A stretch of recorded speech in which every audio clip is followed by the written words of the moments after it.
Hey, everybody. Being on social media is a great way to get clients, to be visible, to build relationships, to show up, and lots of opportunities open up for you. But if you can't plan exactly where you need to be, how you need to show up, how often, and all of that, you're going to find yourself pulling your hair out, really stressed, not sure what to do next, and you might even, dun dun dun, give up. So what I want to do today is talk through planning your social media. Stick around. You're listening to Marketing Tips with Meliss podcast.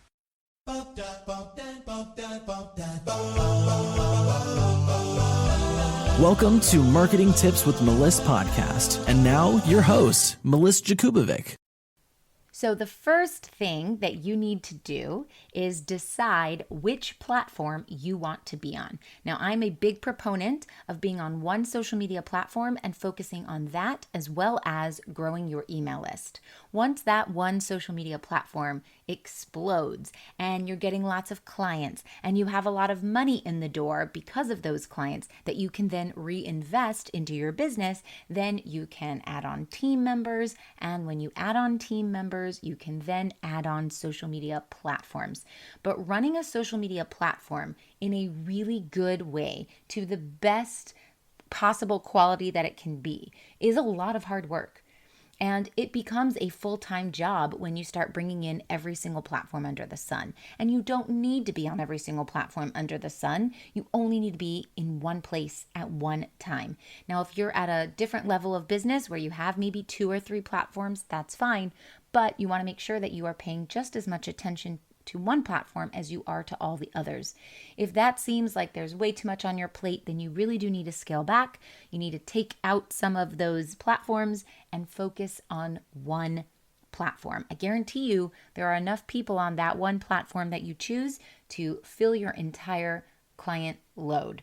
So you don't need to be everywhere, but you do need to be wherever you are in the highest level, the best quality, really doing all the things. And it does create a lot of time and work for yourself or your team. So if you are a one-woman show and you don't have a team, I highly recommend you are on one social media platform.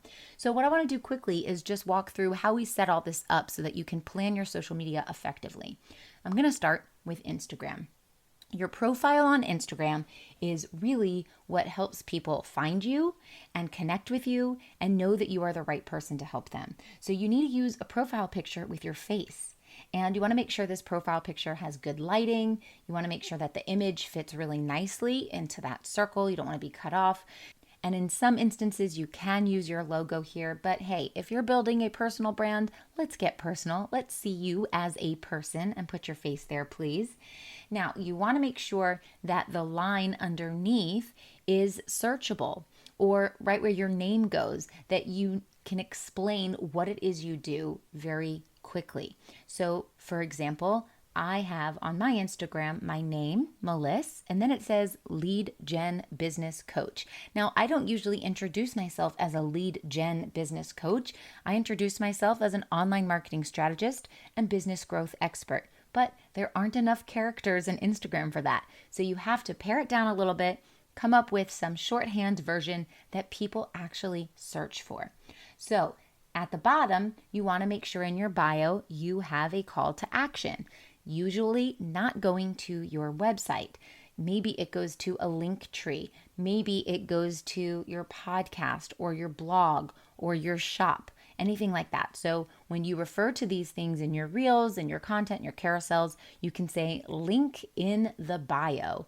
So make sure you have that call to action right there. On Instagram, there's also highlights. Highlights are when you share stories that can be saved and you want people to see them. So you can categorize them and have little images, which are known as highlights. So you want to have a highlight cover as your image. For example, I have free gifts. I have where I've been featured. I have a shop. I have how to get clients. And I have some client testimonials as well. Join my Get Clients Sales Sprint right now. When it comes to running a business that is actually profitable, many entrepreneurs find themselves making costly mistakes and leave thousands of dollars on the table each month. In this interactive sales sprint, I will challenge you daily for 3 weeks with actions that get you closer to your next paid client and guide you through all of the steps you need to follow in order to have a business that actually grows your bank account. If you aren't profitable, you have an expensive hobby, and it's time to change that right now. Time to pay yourself the big bucks, my dear. Go to abundant-strategy.com/get-clients-sales-sprint. See you there. So when someone comes to my Instagram, they're brand new, they don't know who I am, they can search through these highlight categories and see any stories that I've put out that could help them right away without having to scroll through my entire newsfeed. Make sure you have a headline in your bio that explains what it is you do and really talks to the people who you want to work with. You want to talk about who you are, what you do, and the topics that you will cover, and then give people a way to contact you.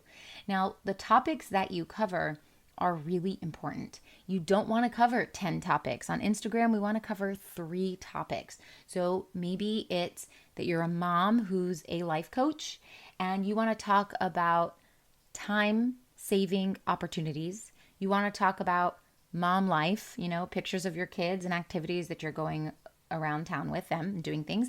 And maybe you're giving some recipes away. Those are your 3 topics. Stick to just those 3 topics. It's going to make your brand so much stronger.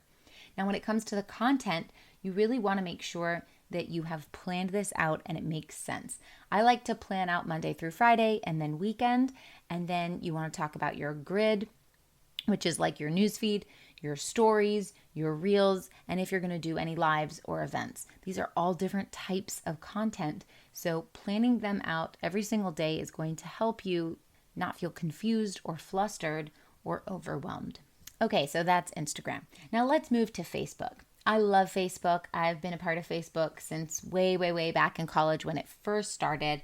And I have found that it feels kind of like home to me. So when you're thinking of your social media platform of choice, you want to think about the one that your clients are on, your potential clients, but also the one that feels like home. You're not in a stranger's home. You know exactly what to do. You know where to click. Even when there's changes and updates, you can figure it out rather quickly instead of going into a platform and just feeling like you're totally lost, like you're in a different foreign country. So for me, Facebook is my home.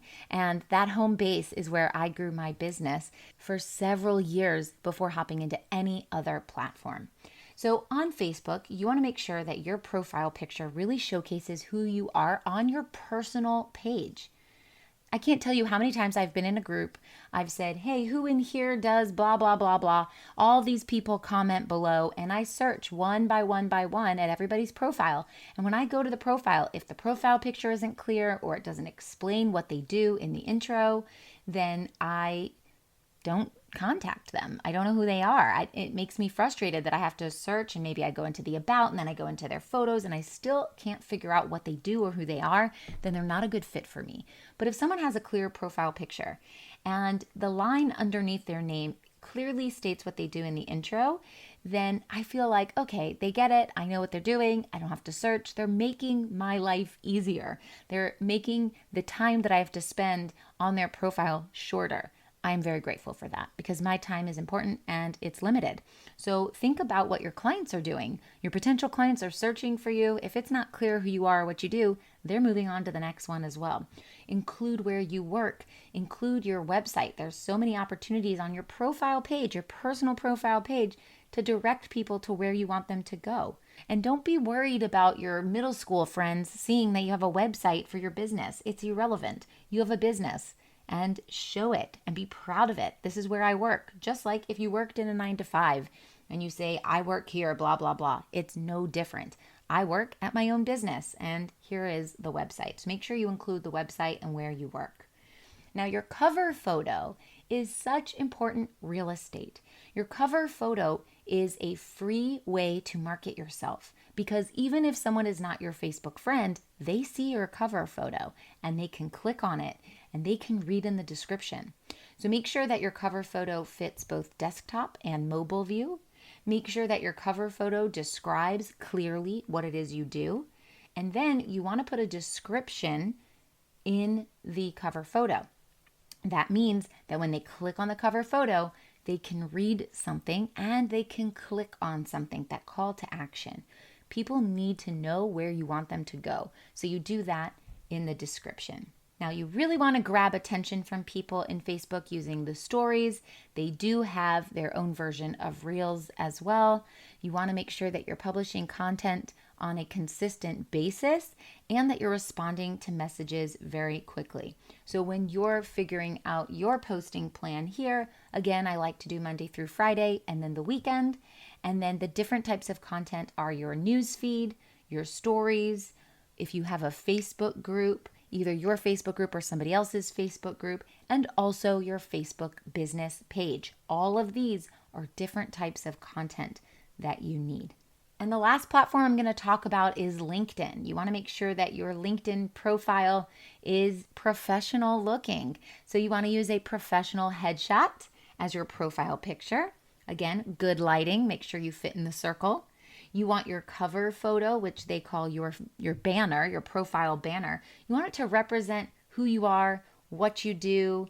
If you need to put your logo, you can do that. Let people know who you serve. Call it out right away so people don't have to search through your profile, which, to be honest, searching your profile on LinkedIn is not easy.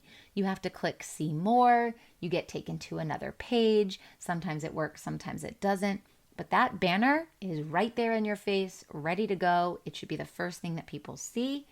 And make sure that everything is lined well, which means that your profile picture, which is a circle, should not cover any important information on the banner. In the description, again, you want to say what it is you do and make sure that it's really compelling so people know what expertise you have and what your objectives are. There's a really cool voice feature in LinkedIn that I like. It's meant to be a place where you can pronounce your name so people know how to pronounce your name, but you can use it for anything. You can say whatever you want in there. So make sure you use that and you record a little 15-second, I think they give you maybe 10 seconds, 15 seconds.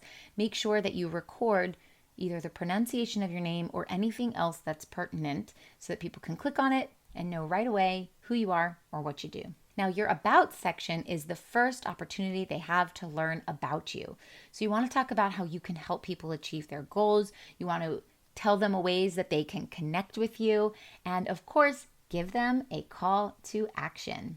On LinkedIn, the skill set is really important. So you want to go through and make sure that you've listed out all of the skills that you have, and then ask some friends to endorse you for these skills. Those are your social proof.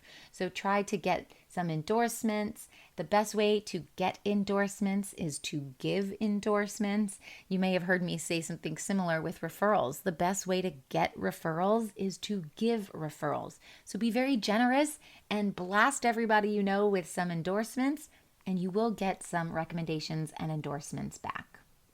When it comes to content on LinkedIn, I like to post during the week because it is a businessy style platform. Most people are checking it during business hours. So Monday through Friday, I wouldn't even bother thinking about the weekend on LinkedIn. And depending on your niche might not even be there, or they're there very infrequently. So I know that my niche, coaches and healers, check LinkedIn maybe once a week, maybe twice a month. So I don't put tons of effort and energy into that platform because it just goes to waste, all of my time and effort. So think about your clients, your target market, and be on the platform that's best for them and post the content frequency that's best for them as well. This is how I plan my social media. You can do it at certain times in the month. Maybe once a month, you're planning the whole thing out. Maybe you do it Sunday night and plan for a week, but don't skip the planning. If you have to do it at the last minute, you end up not posting high quality content, or you get frazzled and distracted and it becomes inconsistent. All right, I hope this helps, and I'll talk to you soon. Thanks for listening to the Marketing Tips with Meliss podcast at www.marketingtipswithmeliss.com. Oh, wait, before you go, I've got a super special invitation for you, so listen up. Join thousands of spiritual women, entrepreneurs, coaches, healers, and business owners in a cozy community to learn effective and aligned strategies to grow and scale your business through organic marketing and so much more. And for a limited time, when you join my free community, you will also get a free copy of my book, Abundance of Aligned Clients and Consistent Income. Join the Spiritual Women Entrepreneurs community at spiritualwomenentrepreneurs.com to claim all your free gifts. See you on the inside.